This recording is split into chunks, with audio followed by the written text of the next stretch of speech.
Fala pessoal, e aí, como é que vocês estão? Sejam bem-vindos ao canal. Hoje a gente está aqui para analisar a obra, né? Primeiro vídeo analisando obras. Hoje a gente vai falar um pouco sobre o povo brasileiro, a formação e o sentido do Brasil na perspectiva do Darcy Ribeiro, né? O grande intelectual do Brasil, um dos grandes intelectuais do Brasil do século XX. Então convido você já a se inscrever no canal, a dar like nesse vídeo, a comentar o que é que você acha, alguma sugestão de obra. A sua contribuição é muito importante aqui para o canal. Então vamos lá, gente. Primeiro, dando uma introdução, né, sobre essa obra aqui do Darcy Ribeiro. Essa obra ela demorou mais de 30 anos para ser escrita, né? O Darcy Ribeiro ele começa a escrever o povo brasileiro nos anos 60 e só vai terminar quando já está bem próximo do seu óbito no final do século XX, né? No final dos anos 90. Bom, e é uma obra que o Darcy Ribeiro escreveu, reescreveu, apagou, adicionou, tirou coisas, porque foi uma obra que ele gastou muito da sua energia, né? Foi uma obra do Darcy Ribeiro se entregou bastante ao livro, à obra, né? Você vê o cuidado que ele teve na pesquisa, na reescrita, na avaliação, sabe, todo esse método bem científico que o Darcy Ribeiro tinha. E o resultado disso é justamente uma das maiores obras que a gente tem nas ciências humanas aqui do Brasil, né? O povo brasileiro ele é uma obra que ele é fundamental para a gente analisar e ter uma noção de como é que se deu toda a formação do que hoje a gente chama de povo brasileiro, né? Afinal, o que é o brasileiro? Qual que é a identidade brasileira? Quando a gente fala de Brasil, o que é que a gente está falando? Né? Então, Darcy Ribeiro ele procura esmiuçar nas suas palavras. É um livro que não é tão curto assim, mas também não é uma enciclopédia, tem 330 páginas aproximadamente de textos escritos, onde ele vai buscar as origens socio-históricas, as origens antropológicas da formação e do que vai ser o povo brasileiro. Bom, gente, mas começando aqui o conteúdo do livro, vou dar uma pincelada sobre os principais pontos. Primeiro, para a gente entender tudo, a gente tem que entender que o Brasil, enquanto colônia, ele fazia parte de um processo de modo de produção de um estágio inicial do capitalismo. Então, o que é isso? Então, se a gente lembrar, né, voltar às aulas de história lá do ensino fundamental, a gente sabe que Portugal e algumas potências europeias, elas se lançaram ao mar em busca de rotas comerciais e outros comércios, né, para a busca de matéria-prima, especiarias, etc. Quando Portugal define o que é a América Portuguesa, o que viria a ser o Brasil, as capitanias hereditárias, Portugal fixa a ideia de que o Brasil seria agora uma parte desse processo, ou seja, seria a maior colônia que Portugal teria. E Darcy Ribeiro vai chamar isso da empresa colonial. Então, a ação portuguesa aqui no Brasil passa sumariamente pela perspectiva econômica. O Brasil deveria servir à economia mercantil ultramarina de Portugal. Isso é bastante interessante porque a gente vai analisar que todos os 4 cantos do Brasil, ou as 5 regiões, né, na época não existiam as regiões como a gente conhece hoje, né, Norte, Sul, Sudeste, Nordeste, Centro-Oeste, mas essas regiões que a gente denomina como esses pontos cardeais hoje, cada região ela vai ter uma perspectiva singular no processo mercantil de Portugal de exploração aqui no Brasil. Então a gente tem primeiro a definição, né, das capitanias hereditárias, onde só São Vicente e Pernambuco que dão certo no cultivo da cana-de-açúcar, e posteriormente outros ciclos. Né? Então a gente tem que o Darcy Ribeiro, vou pegar aqui um resuminho que eu tenho, né, que eu fui fazendo enquanto li o livro. Então a gente tem que Darcy Ribeiro aborda, né, aqui no Nordeste, principalmente na costa litorânea, você tem uma economia do ciclo do açúcar, muito importante, que é bastante forte em Pernambuco, na Bahia, mas principalmente Pernambuco, Olinda e Recife, do século XVI, início da colonização, até meados do século XVIII, um pouco antes do século XVIII, né? Então você tem aí um grande ciclo econômico, um dos maiores do Brasil, que o Brasil já teve, que é o da cana-de-açúcar, aqui no Nordeste. Lá no Sudeste, o Darcy Ribeiro vai falar, né, como a gente bem sabe, que é encontrado ouro, né, em metais preciosos na região de Minas Gerais, São Paulo, um pouco lá para o centro-oeste de Mato Grosso. Né? Então você tem um deslocamento do fluxo econômico saindo aqui do Nordeste, indo mais para a região Sudeste, né? Em busca de metais preciosos. É daí que começa a fase do metalismo, né? Da acumulação de metais por parte da coroa portuguesa na região sudestina. No sul, o Darcy Ribeiro ele vai falar que principalmente a criação de gado e também a exploração de mão de obra indígena escrava, né? Então as missões que saíam principalmente do sudeste, dos bandeiras, que iam ao sul com a captura de tribos indígenas, né? Para vender para os centros econômicos, né? Seja no nordeste açucareiro, seja no sudeste do metal. E também o pastoreio, a criação do gado, né, bem famoso na cultura dos gaúchos e de outros indígenas da região. E da Ribeiro, vou apontar, né, que essas missões rumo ao sul é que vai dar, né, a expansão do território brasileiro, o território português, que fazia conflito com o território espanhol, né, ali do Prata, da Argentina, do Uruguai. Né, e é por isso que essas missões, essa ocupação, conflito colonial, mercantil de Portugal lá no sul, vai fazer com que essas regiões, né, mesmo que culturalmente próximas, né, os gaúchos, algumas tribos indígenas, sejam mais pertencentes, sejam mais dialogadas com o sentido cultural brasileiro. No centro-oeste, o Darcy Ribeiro ele vai falar e vai dar um maior enfoque também às grandes concentrações de terra, também a exploração bandeirante em busca de cativos indígenas, né? Mas é a questão do agronegócio, não agronegócio, obviamente, o moderno que a gente trabalha hoje, mas os grandes latifúndios, a monocultura, assim como ocorreu no Nordeste, só que agora para pastoreio, né, lá no Centro-Oeste. Surge a figura do vaqueiro também, a figura sertaneja, que perpassa o Nordeste nessa época, né? Sertão tem uma noção bem diferente do que a gente conhece hoje nessa época. E lá no norte, Darcy Ribeiro vai dar o foco na questão da exploração da borracha, né, dos seringais, dos homens, dos caboclos que vão explorar, que vão ser escravizados, que vão ser forçados a trabalhar na extração do látex dos seringais ali no século XIX, principalmente no contexto de revolução industrial que está acontecendo na Inglaterra, e você tem um mercado muito escasso. Então o Brasil ele surge quase como um monopolista desse material, da borracha para a indústria. Então é onde você tem um período de muito crescimento comercial no norte, né, que o Darcy Ribeiro vai falar. Então, resumidamente, os polos econômicos é que vão ditar muito a forma com que a sociedade portuguesa se instala aqui no Brasil. Posto essas questões econômicas, o Darcy Ribeiro vai falar que a partir daí a gente tem diferentes formas de povoação e de formação de etnias, de características culturais e sociais de cada povo, de cada região. Então, por exemplo, aqui no Nordeste, principalmente os polos da economia açucareira, Pernambuco, Bahia também, primeiramente, e algumas outras regiões. Então a gente vai ter uma grande leva de cativos escravizados de África, né? Então de Benin, de Congo, do Angola, do Moçambique.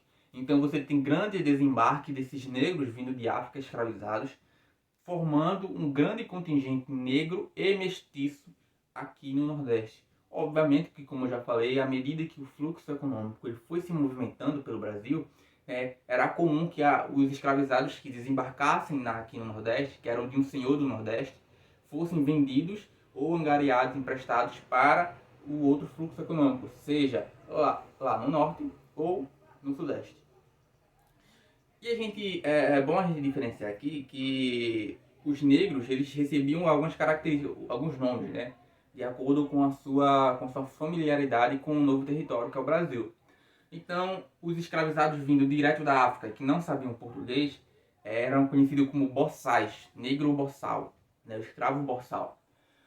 O escravizado africano, né, vindo natural da África, mas que já sabia o português, que já estava adaptado ao território brasileiro, às dinâmicas sociais, era chamado de ladino, negro ladino.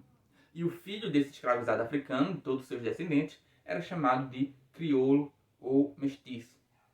né? Então, a partir daí você tem uma miscigenação muito grande aqui no Nordeste, no Brasil como um todo, de negros, principalmente negras, né, que eram estupradas por brancos, por senhores, e a partir daí você tem uma miscigenação muito grande, né? O Darcy Ribeiro fala que poucos homens, que no geral, há poucos homens brancos conseguiram, uh, por meio da violência sexual, mesmo, né, ou pela sua posição de poder, ter relações com várias indígenas, com negros, e aí criar uma grande massa de pessoas miscigenadas, né, novas etnias, novas características humanas, sociais, físicas, a partir dessa relação de poder do homem branco com os nativos ou os trazidos da África. Então aqui no Brasil, aqui no Nordeste, perdão, você tem uma miscigenação muito grande de negros e brancos, que vai dar origem aos mestiços, né, aos pardos, aos morenos, né, que são pessoas descendentes de negros e descendentes de branco. E vale lembrar que esses filhos de escravos, mesmo com filhos de senhores, eram considerados escravos e pertencentes, né, ao dono desse escravo. E de forma alguma ele era considerado branco, né? Mesmo com um tom de pele mais claro, ele não era considerado branco. Porém, pelo nível de cor da sua pele, que isso é uma coisa nova que a Igreja Católica vai trazer para o Brasil. Não é a escravidão pela cor da pele e não pela raça, não pela etnia, não pelo território, mas sim pela cor da sua pele. Quanto mais clara fosse a pele de um escravizado, mais funções de confiança ele teria. Então era bem comum que os escravizados com a pele mais miscigenada, um pouco mais clara, eles tivessem trabalhos dentro da casa grande, eles fossem ser os vendedores dos senhores na vida urbana, né? Enquanto os escravos de pele mais escura cabia o trabalho no roçado, o trabalho duro no campo. Deixa eu pegar aqui só para lembrar. Sim, os indígenas foram a primeira mão de obra dos portugueses aqui no Brasil, amplamente escravizados, amplamente perseguidos e violentados, né? Então também você tem outra questão que eu vou abordar, né? Mas você também tem o estupro e o que o Darcy Ribeiro vai chamar de cunhadismo, né? Então a facilidade com que os povos indígenas da costa aqui no Brasil tinha de aceitar um estranho, aceitar uma pessoa de fora no seu grupo, fez com que os portugueses penetrassem cada vez mais nesses grupos indígenas e formassem filhos e famílias de pessoas miscigenadas, né? De brancos europeus com indígenas, o que ele vai chamar dependendo de cada região, né? Então lá no norte isso vai ter o nome dos caboclos.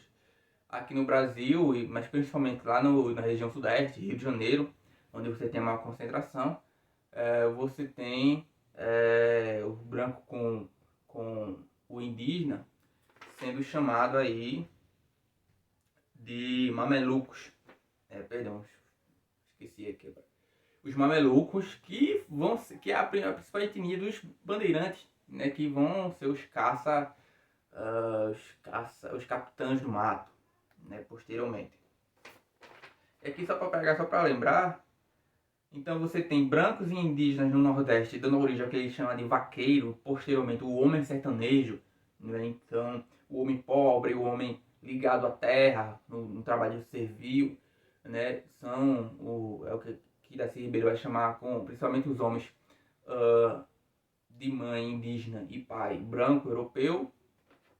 Essa mesma dinâmica do indígena com o branco lá no norte vai ser chamada de caboclos, e isso vai ser importante no ciclo dos seringais, na extração do látex, porque esses povos vão conhecer muito bem a terra, a mata, né, que estão inseridos. Entretanto, por serem filhos da terra, gentio da terra, né, eles não vão ser considerados brancos e vão ser postos ao trabalho forçado, às vezes até escravidão, né, para a extração do látex na região norte. Além de que no sul você tem vários componentes indígenas com essas missões portuguesas, né, você tem os índios, várias tribos, o Chavante, diversas, os Guarani, que vão ser a matriz étnica principal da formação do povo gaúcho. Né? O povo gaúcho E lá no sul também a gente tem, a partir do século XIX, né, naquele ideal de branqueamento, de que Darcy Ribeiro vai até dar um destaque, né, que o Brasil ele é um caso muito particular porque a miscigenação ela nunca foi proibida, ela nunca foi um grande problema, assim, até porque todos membros da igreja, membros da corte, membros trabalhadores pobres de Portugal miscigenavam, né? Tinham relações com negras, com indígenas, enfim, não era um problema. A questão que Darcy Ribeiro vai colocar é que, enquanto sociedades como Estados Unidos e África do Sul, onde você teve regimes de apartheid, de segregação racial, ou seja, negro no espaço do negro, branco no espaço do branco, indígena no espaço do indígena, no caso dos Estados Unidos, né? Inclusive com toda a tática de genocídio lá nos Estados Unidos. Aqui no Brasil isso vai ser diferente, né? Então você vai ter, por conta dessas dinâmicas econômicas e sociais, você vai ter uma penetração muito grande do gene branco no gene negro africano, a mistura com o gene indígena nativo da terra. Então tudo isso vai ser uma diversidade de mamelucos, de caboclos, de vaqueiros, do sertanejo, do crioulo, do mestiço, sabe? Então uma dinâmica muito grande de formação do povo brasileiro, que complementa a informação que no século XIX, com a mudança novamente da matriz econômica, agora sendo o café no Brasil, você tem a importação de vários europeus brancos, principalmente de Portugal, mas também da Alemanha, da Itália, da Espanha, da Polônia, né, que fazia parte, né, de uma política do Império do Dom Pedro II de branquear a população do Brasil, né? Então, esse ideal de que a raça negra ou a etnia dos negros ou indígena é inferior, ela seria combatida, e isso foi política pública, por meio da miscigenação, por meio do branqueamento da população. Ou seja, você traz pessoas negras, pessoas brancas, aliás, você traz pessoas brancas para povoar e para ter relações para acabar justamente com a etnia negra, para o filho do negro já nascer moreno, nascer pardo, e aí o filho desse pardo ter, né, um filho com um filho de um branco, e aí o neto desse negro ser mais branco ainda, sabe? Então acabar com o gene negro por meio da miscigenação, né, por meio da penetração do branco nas famílias indígenas e africanas. Como a gente bem sabe, todos esses ciclos econômicos, eles tinham como principal mão de obra escrava, seja indígena na extração do pau-brasil e no início do cultivo da cana, mas depois principalmente pela mão de obra escravizada. E essas pessoas, elas estavam ligadas muito à questão da terra. O Brasil, pelo regime de capitania hereditária, depois das Seis Marias, Seis Marias, não Seis Marias, né?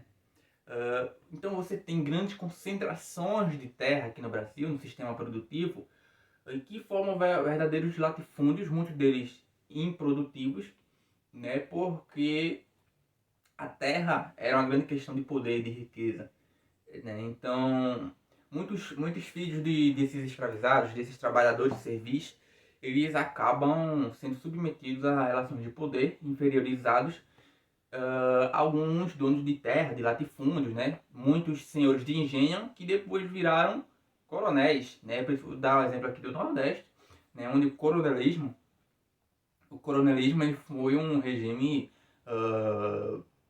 ali do final do século XIX para o início do século XX, tendo fim político, né? Em 1937 com Getúlio Vargas, onde eram descendentes, né, de senhores de engenhos que tinham latifúndios e uma grande massa de trabalhadores, esses descendentes de escravizados africanos, indígenas e mestiços, né, os vaqueiros, sertanejos, que tinham uma relação bastante peculiar, né? Então, para não ter por não ter por onde ir, esse sertanejo, esse homem pobre da terra, que não tem uma perspectiva educacional, uma perspectiva de trabalho liberal, ele vai vender sua mão de obra para esse coronel. Esse coronel ele vai ter uma espécie de proteção para com esse homem pobre, né? Porque esse homem pobre muitas vezes ele se rendia ao banditismo, né? Para uma forma de sobreviver ou a apropriação de alguns pedaços de terra. Então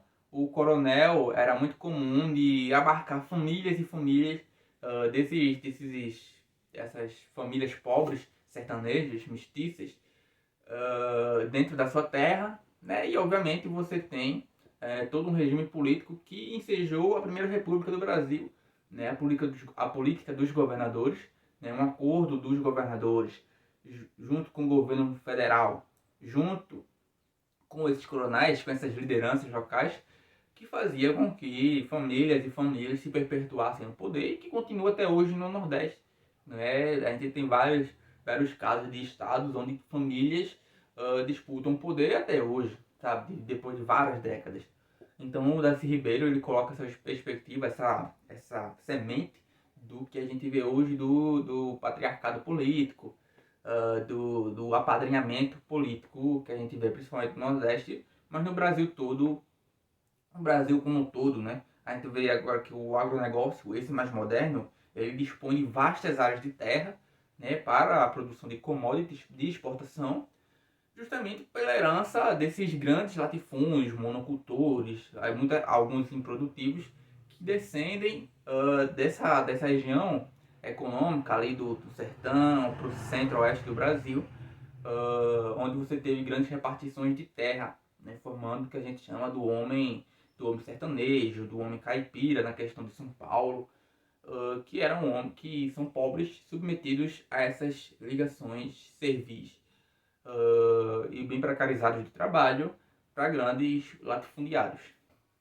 Então, fazendo essas denúncias, né, da violência que foi o processo de colonização no Brasil, e a violência que se gesta nesses grupos, descendentes desses grupos marginalizados, né, dos negros, dos indígenas, Assis Ribeiro vai falar que as novas tecnologias, e aqui lembrando, as tecnologias que ele fala da década de 90, né, que é quando ele está terminando o livro, ele fala de televisão, que ele fala de rádio, mas principalmente, né, da internet, que a gente sabe hoje, que essas tecnologias, através de uma indústria de massa, elas tentam uniformizar a cultura brasileira, como se ela fosse uma só, que ele deixa bem claro no livro dele, né, em diversas formas, que é uma cultura plural, que é uma cultura multicultural, gestada, fundada, aliás, na cultura de vários outros povos.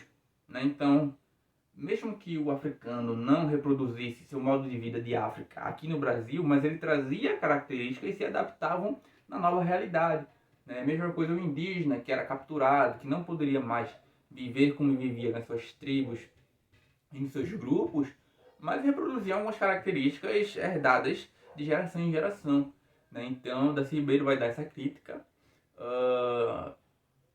com essa tentativa mercantil capitalista agora de uniformizar a cultura brasileira, né, obviamente com vista à promoção da indústria cultural, a indústria de vendas, visando o lucro. Bom pessoal, então é isso. O Darcy Ribeiro ele reconhece todas essas mazelas, ele atuou muito para diminuí-las, né? Então foi um cara assim que pessoalmente eu tenho uma admiração muito grande politicamente, intelectualmente, né, como professor, como escritor, e que com certeza é alguém que eu recomendo, é um livro que eu recomendo demais para quem quer entender, para quem quer, sabe, conhecer um pouco mais, ou pelo menos a introdução do que é o povo brasileiro. Então a obra é super recomendada, aí muito cobrada em algumas provas até, né, mas trabalhada também nos cursos de Ciências Humanas. É isso, eu me despeço. Se você gostou do vídeo, eu peço que dê um like, se inscreva no canal, compartilhe esse vídeo, né, para que a gente possa expandir o trabalho e que, obviamente, com um grande resultado, a gente pode trazer mais obras, deem sugestões para que esse trabalho possa continuar, né, e prover como é que está a avaliação dos vídeos. Né? É muito importante esse feedback para a gente. Então é isso, muito obrigado por estar aqui e até a próxima obra, que vai ser falando sobre a escravidão no Brasil, né, através dessa obra aqui, ó, do Jaime Pinsky. Então, combinado, valeu!